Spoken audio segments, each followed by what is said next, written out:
Hey everyone, it's David with Streaming Relativity, home of the Astro DNA Observatory. So I've been using the Astro Tech AT115 almost exclusively for the last 4 months, and I have to tell you I remain very impressed with this telescope. It's a mid-focal length scope, around 644 millimeters in focal length when you consider the 0.8 reducer that I use when I image, and it is just doing a great job. It has extra low dispersion glass, a triplet design, does an excellent job of mitigating any chromatic aberrations, has a decent stock focuser that once you dial in, you're going to be satisfied with, happy with, and really it pairs perfectly with my ASI2600mm Pro camera. Now, I am benching this telescope for the season.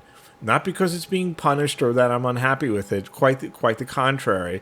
I have a premium model from Stellarvue, an SVX 90T, which I'm going to be deploying to the observatory, and I intend to do a little bit of A-B comparisons between that premium telescope and the Astro Tech, which I consider to be in the budget class. And I think that's going to be very, very interesting. And by the way, if you like that kind of content, please do subscribe. You'll get notified as soon as these videos come out the door. But before I deploy the Stellarvue, I thought it might be good to do a retrospective on the 15 images that I did capture with the Astro Tech 115 EDT. And I think this is going to be helpful for any of those people who are considering that telescope, or perhaps a comparable mid-focal length telescope. And I want to remind everybody, I have zero special incentives to do these videos. I have no relationship with Astro Tech, with Astronomics, or any other vendor for that matter. My sole reason and my sole incentive is to share with fellow astronomers what I know and what I learn as I use this different equipment. So with that, why don't we go ahead and take a look at the first 15 images that I took with the Astro Tech 115 EDT.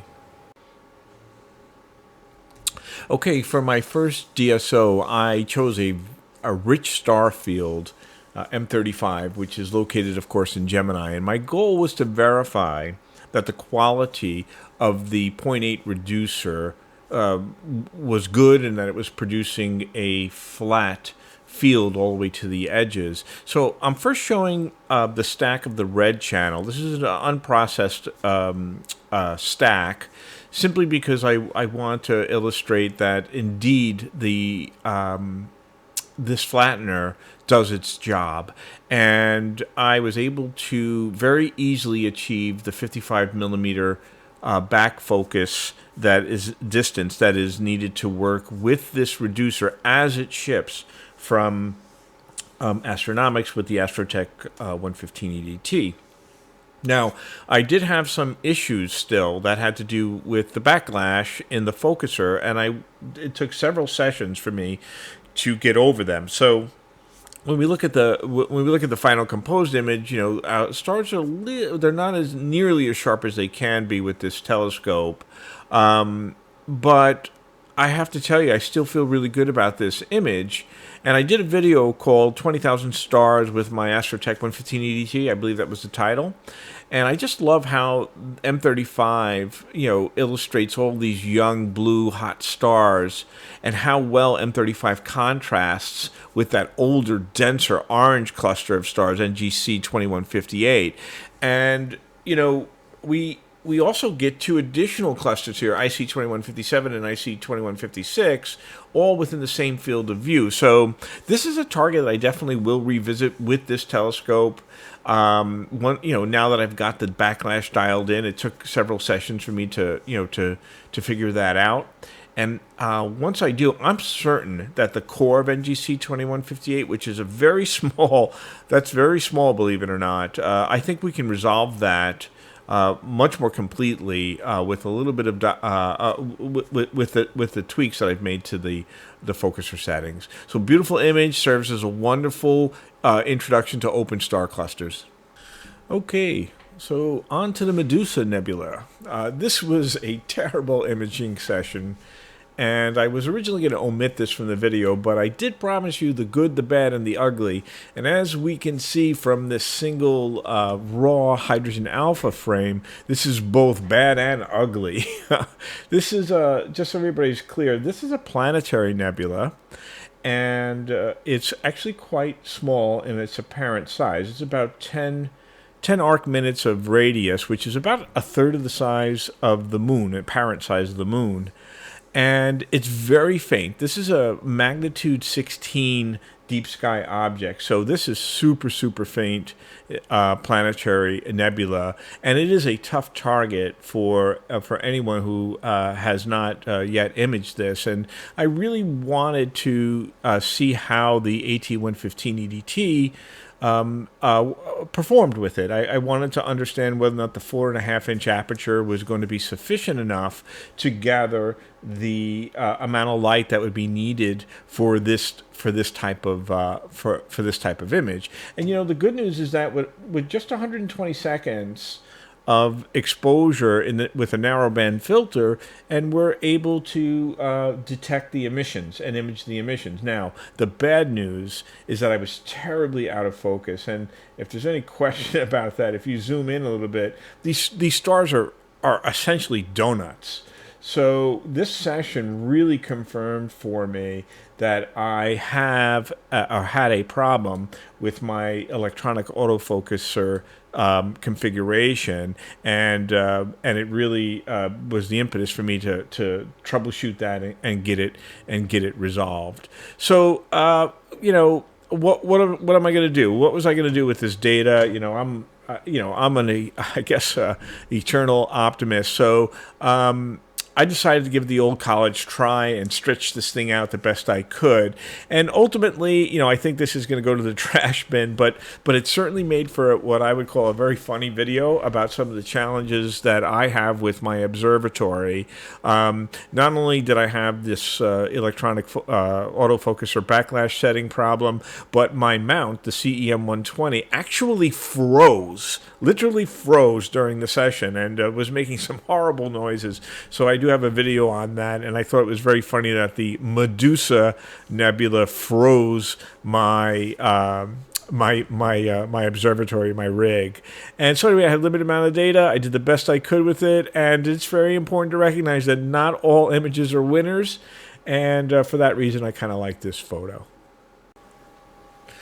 Okay, so hopefully you'll notice that my first 15 images with this telescope cover a breadth of target types, including this animated image of Comet 144P, which was discovered by Yoshio Kishida. And if you've never imaged a comet or an asteroid, do it. It's a challenge, and it requires some additional processing techniques, but the results are very much worth it. You know, here, you know, we're demonstrating the movement of Comet 144P against the stars. And for me, it's that movement, the movement of this object, that makes this such a special image. Because when we image DSOs, although they're very beautiful, the images, they are fairly static. They're static. And if there's one thing we know for sure about the universe, it is far from static. We just need to get images of objects that are much nearer to us or within our solar system to see it, to see that dynamic nature of the cosmos. So I absolutely love this capture, and I have to say that the Astro Tech 115 EDT did a wonderful job. I did a great video on how I captured Comet Kushida, and I highly recommend taking a look at it if you have any interest in this type of object. So sticking with the theme of challenging astrophotography, I decided to attempt a 9-panel mosaic with the AT115 EDT and capture several deep sky objects in one frame. And here we can see that I've got a supernova remnant, and that's IC443, or the jellyfish nebula. It's a common name. And just above it, we see an emission nebula, and that's Sharpless 259. And in the lower corner, we also see M35 and NGC 2158. These are open star clusters. So in one frame, we were able to get multiple deep sky objects. So I did this mosaic to prove that even a mid-focal length telescope like the AT115 EDT can be used to capture very wide field displays. And so this area is in the heel of Castor, one of the twins of Gemini, and it covers about a 6 by 4 degree field of view, and that's pretty huge. You're not going to get that natively, even with a very wide field refractor. This is quite a bit of detail. When you zoom into it, you really appreciate some of the benefits of doing mosaics. Now, of course, mosaics add a significant amount of complexity in terms of processing, but they're doable. And if you're curious about how I did this one, I published a video. It's actually a 3-part video on mosaics using this image as the sample. And this happens to be one of my favorite images with this telescope, and it's not for any technical merit reasons. It's more for the overall composition. If you never did a mosaic, you should try it. Okay, so sometimes I take the easy route, and the moon is perhaps one of the easiest and most awesome targets for any telescope. And here I stacked a handful of grabs using I think I had a hydrogen alpha filter loaded, and the focus setting was whatever it was when my last imaging session, which was for a DSO. So I just decided to do some grabs, and look, it's an awesome target. I ran it through a little bit of touch-up, an on-shop mask in GIMP, and that improved the contrast a bit, and voila, you have an image that everyone in my family said, wow. And it just goes to show you can spend weeks gathering data and days processing data on a faint deep sky object and produce a beautiful image and not get the same reaction that you do with the moon. And it's very simple to understand why. The moon is one of the best known, it's probably the most known celestial body other than the sun and the earth itself. So look, if you're interested, I dropped a video on this simple grab for those who want to spend some time with the moon and the Astro Tech 115 EDT. And at some point I think I'm going to introduce a Barlow lens here just to see how well the scope performs under greater magnification, and I suspect it'll do very, very well if I pair it with the right camera. And so moon is an awesome target, and not your enemy. Go ahead and image it. So another pretty obvious celestial object is M45, which of course is the Pleiades star cluster. And this is an open star cluster that is surrounded by a reflection nebula, and I shot this with broadband filters. Now my goal was to showcase the seven sisters. These are the stars of the cluster. There's actually more than that. But while simultaneously I wanted the wisping blue nebulosity, which is the dust that's reflecting the shine from these stars, to really come out in the photo. And I think it came out pretty well. Now you may notice that there's a bit of dark, there's a dark ring around this, and particularly in the corners, some darkness there. This is because I didn't calibrate this image at all. I didn't do any calibration with flats here, and that was simply because I had rotated the camera sensor for some work I was doing, and I neglected to shoot flats, and I got lazy. So here you can see that with the 2-inch filters that screw in to the ZWO filter wheel, that you will get a little cast of vignetting around the corners. Again, this is very easily treated with flats and does not present a problem in any of my other images. But M45, this is a wonderful target, both from a technical challenge standpoint, but it's also a really cool mythological, has some very cool mythological context.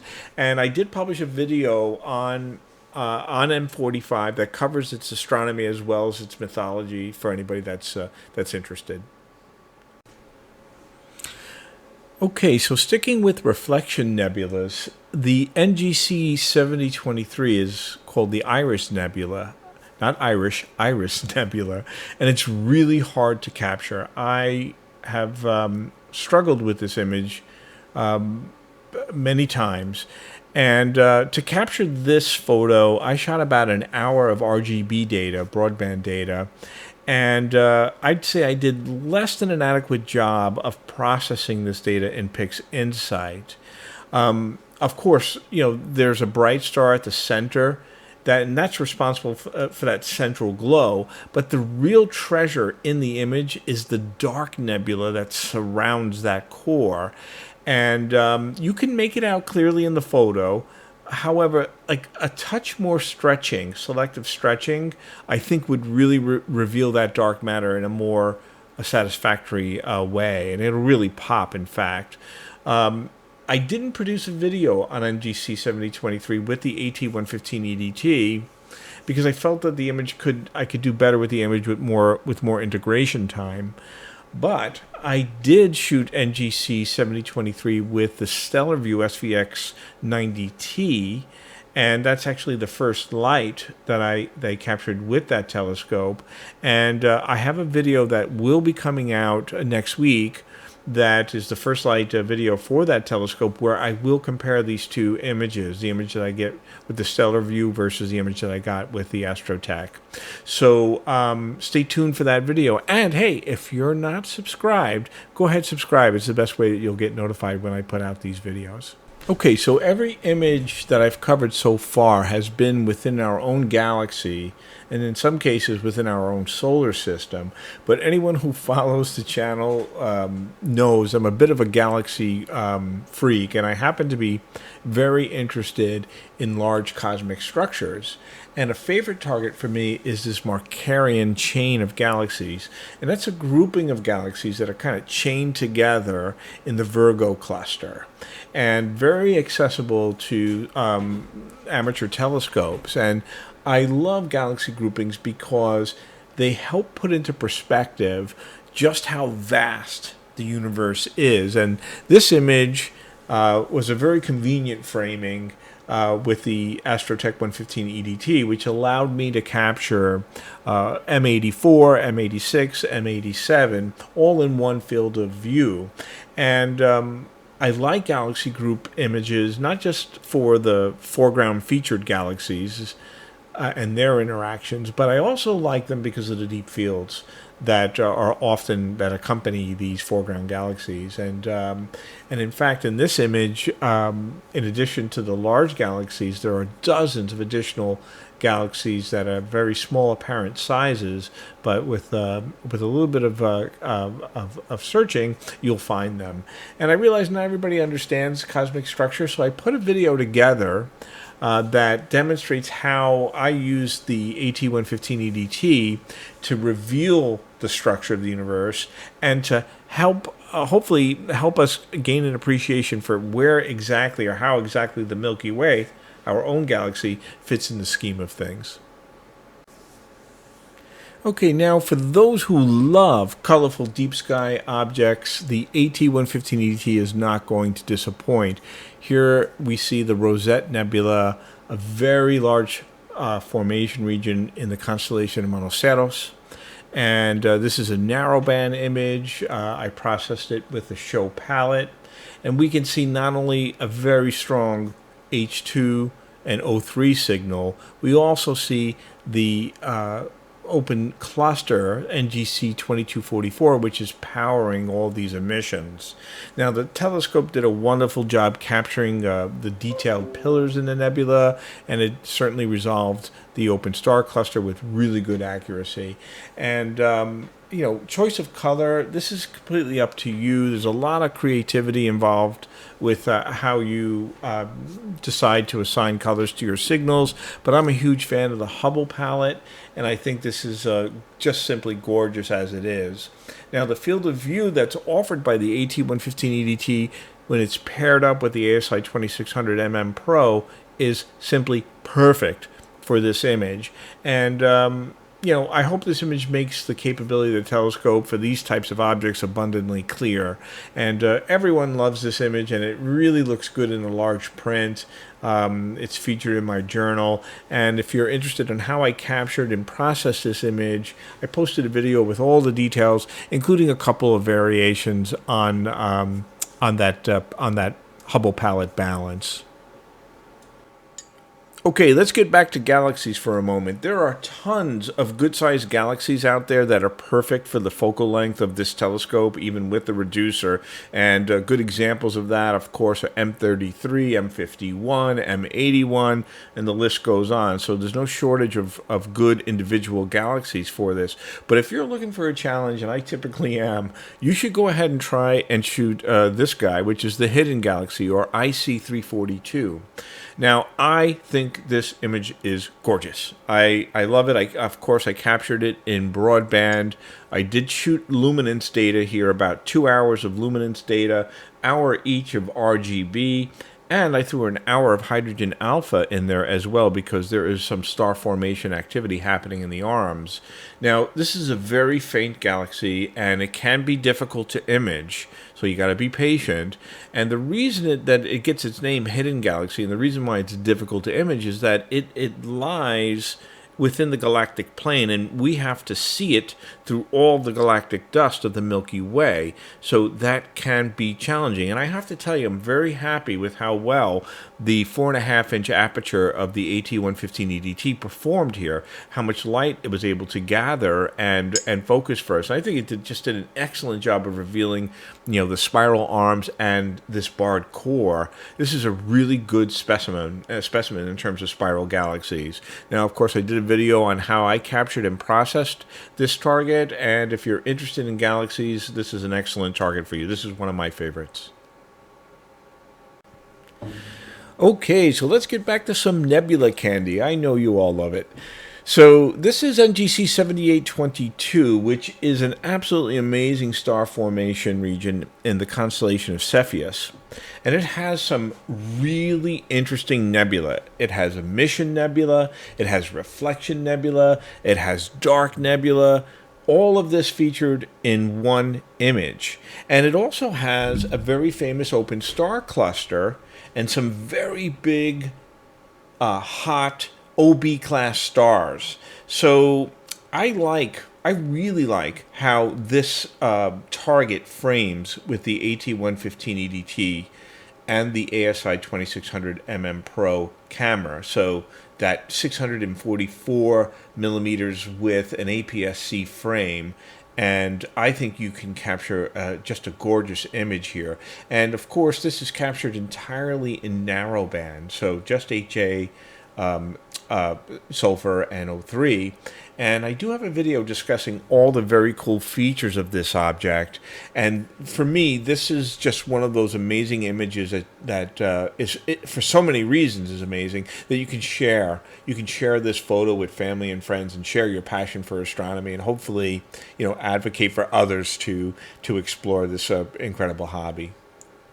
So as you know, nebulae come in all different shapes and sizes, and this happens to be Thors Nebula. It gets its name from the helmet shape, and this is obviously a much smaller apparent size within the field of view of the AT115 in my camera, the ASI2600.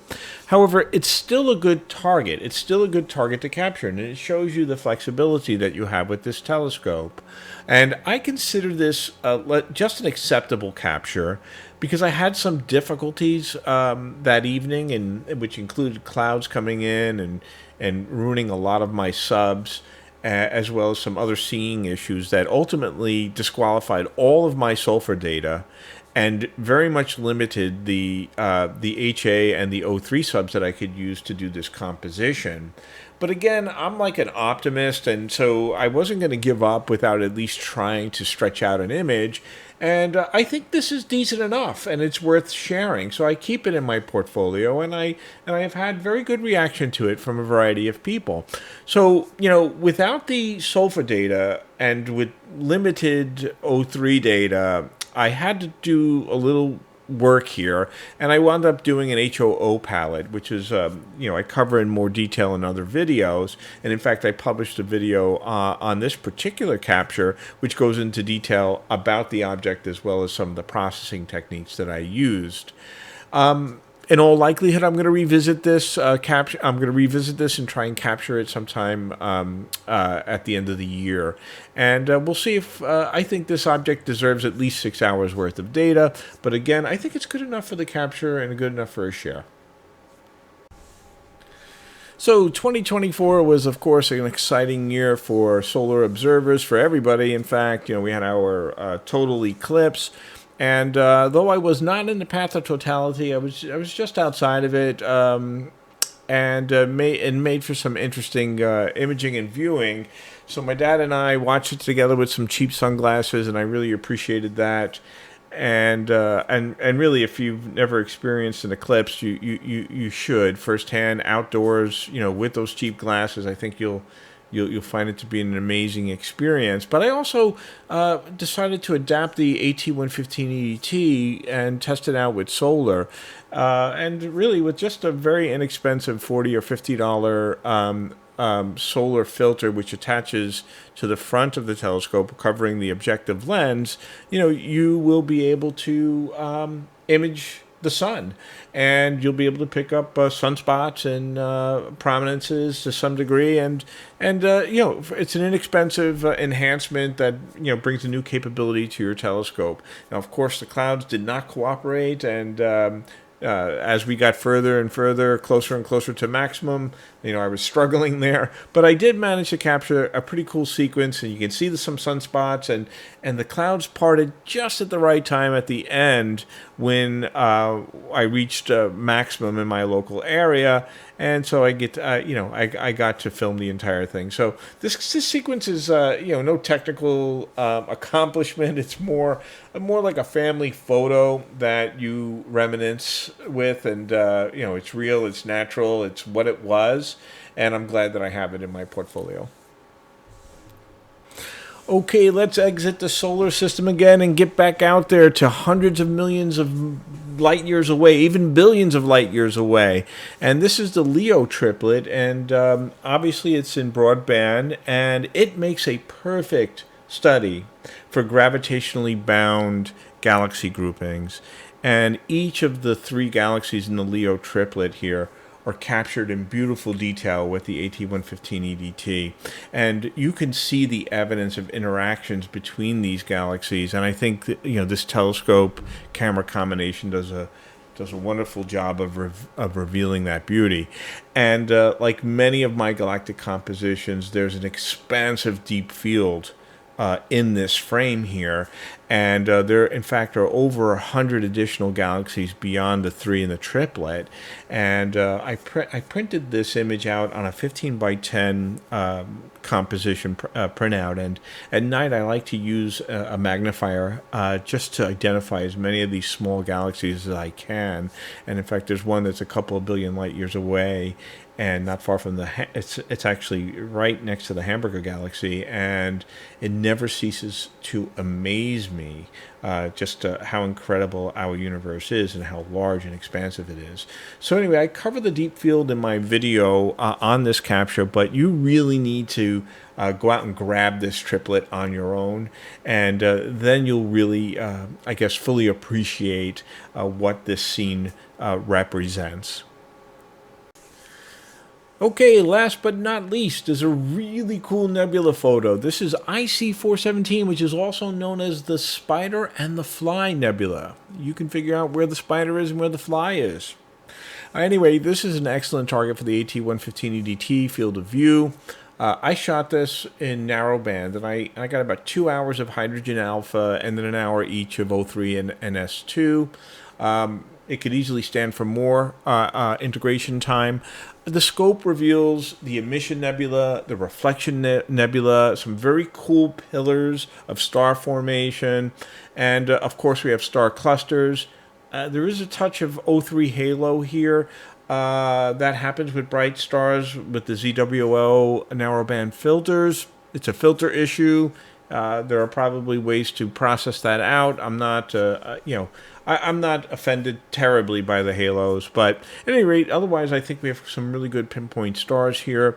I didn't make a video on this capture, but I certainly did add this image to my astrophotography journal. It's just another great grab with this telescope, the AT115 EDT, and it's a lot of fun to explore this guy in print form. And I certainly think it makes a good bookend to this rather long 15-image tour. All right, folks, let's call that a wrap. I hope you enjoyed the video. I hope you enjoyed it as much as I enjoyed capturing the images with the Astro Tech 115 EDT. I think it's a terrific telescope, and it's a permanent part of my arsenal from here on out. So remember, I have the Stellarvue SVX90T up on deck. So I'll be producing a playlist on that telescope, and you can be sure I will be making comparisons between the performance of that premium telescope to that of the budget telescope, which is the Astro Tech 115 EDT. So if you're interested in that kind of content, then I highly recommend that you subscribe. That way you'll get notified each and every time I put out a video, which seems to be at least once a week if I'm not traveling for a conference. All right, so everybody, please stay tuned for that content, and I will see you on the next video.